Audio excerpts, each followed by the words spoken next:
So, as part of the teaching various tricks and unique things in your fighting that we're doing while the coronavirus is affecting us all, I thought I would teach or talk about one of the things I do, which is the flinging and using the centrifugal force of the sword motion to actually generate power.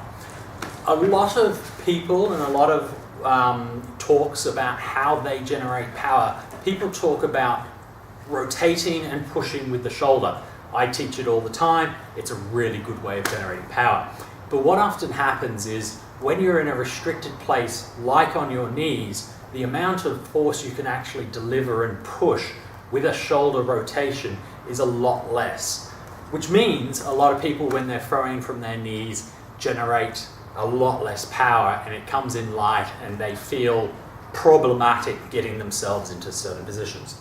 The way I solve this problem is I use centrifugal force to fling the sword in my arm out at my opponent using small body shims. Basically, think kind of like a belly dancer does, where they do these little kind of motions and stuff like that. I'm using that to generate the small amount of power just to fling the sword up there and get it moving. What that basically means is that when I'm fighting from my knees, I tend to keep my sword here while my opponent is a bit further back and not directly engaged.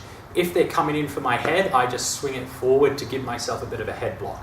This is also advantageous because of the fact it means that if you hold a very static block, your opponent can pick the line of where they're trying to throw while they're outside of your range, and then step in and throw for that position. Whereas if I keep my sword here, you don't know whether I'm going to bring my sword in like this, in like this, in like this. So it's harder to pick an exact position where the sword is going to be when you step in to fight.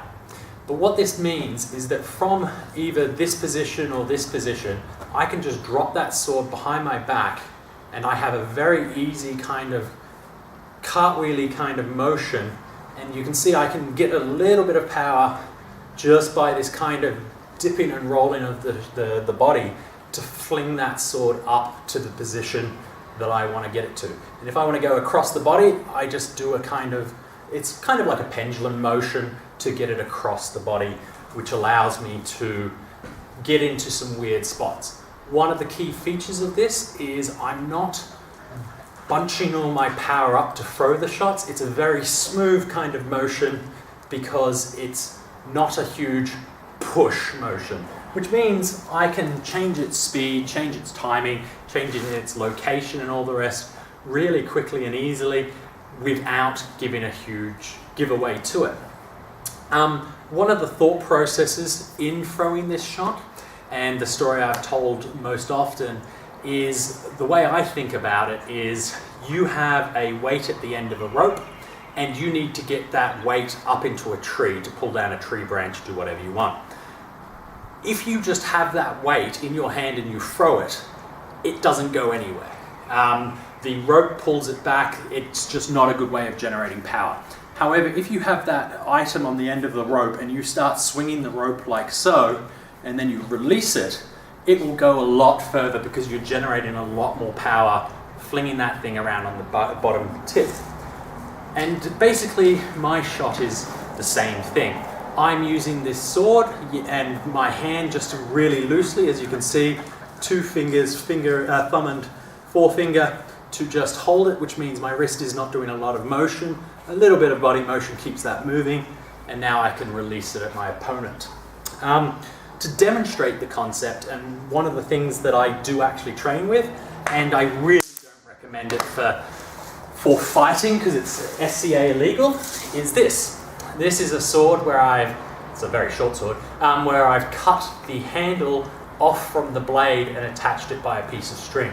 What this allows me to train is fluidity and making sure I am generating that power from the body motions and not from something my wrist is doing. So an example of that kind of a shot is from here. I can just launch it straight into the pel quite easily. And I can change its direction. It's goes a complete mess once it's hit, but you can see I'm changing the direction of the shot by changing the flow of the blade, not so much by pushing heavily with the muscles.